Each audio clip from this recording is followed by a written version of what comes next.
In Tahrir Square last Tuesday, as on many other occasions, when Muslims went down to pray, they were protected by Egypt's Christians.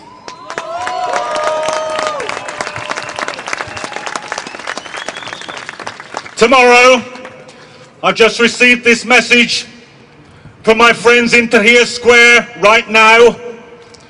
They have decided that tomorrow will be a day for the martyrs, and that a mass, a Christian mass, will be said in Tahrir Square, and the Christians will be protected by the Muslims.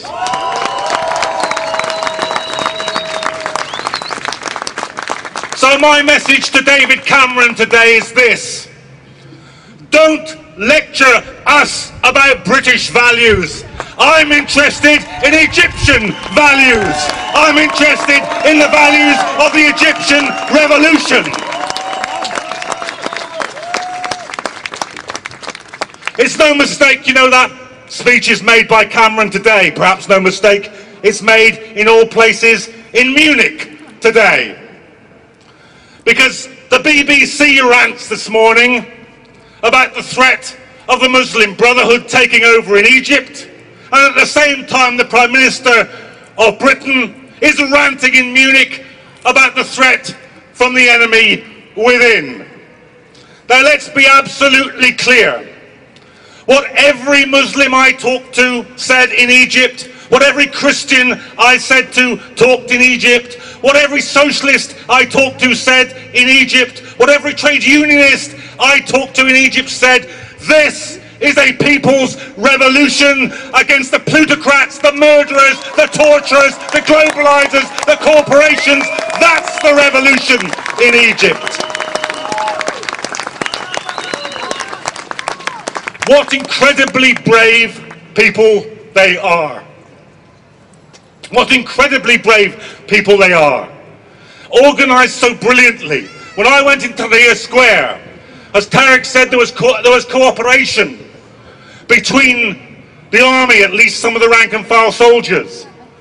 The rank and file soldier, the squad, he asked to see my identity. I showed him my passport. He then passed me over to a woman in a full burqa who searched my bag, apologised and said it's for our own safety. Now I recommend this policy to the British Airports Authority.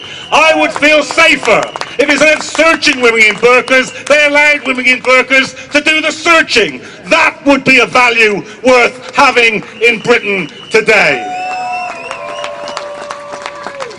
And we all know what the link is between this and war. Because just imagine this for a moment. Just conduct now in your own mind this small thought experiment. What if there had been no war in Iraq? What if there had been no million dead, no occupation? What would now, after Tunis, after Cairo, after Egypt, what would the headline that we would be reading say? I think it would say this: Saddam Hussein's regime shaken to its foundations by mass demonstrations in Baghdad. That's what it would be reading. And that is the way that we would be dealing with all the Arab dictators. It is people power. It is the power of revolution. It is the power of self-organization, which is the only way that it is worth getting rid of dictators. Now, the Egyptian revolution, as we speak, is on a knife edge. We've seen it this week, the beauty of the revolution occupying Tahrir Square, the ugliness, the depravity, the brutality of those mobs of plainclothes policemen, of hired thugs trying to drive the revolutionaries off the square. And then that fantastically brave response as they pushed them all the way down Tahrir Square and out the exit by the Egyptian Museum.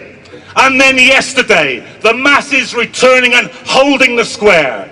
Today, as we meet here, they're arguing with the army officers. A senior army general has just spoken from the platform in Tahrir Square and said, I'm worried you're being manipulated. But the people there are chanting, We won't go until he goes. We won't go until he goes.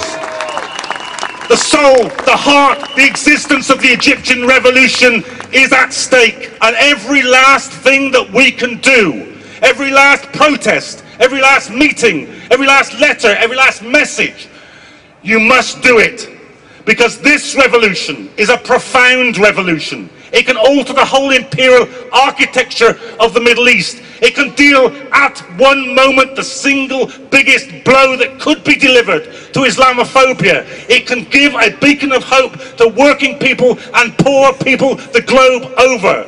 So today, recommit yourselves. Every last piece of energy, imagination, initiative, activity, everything for the Egyptian revolution.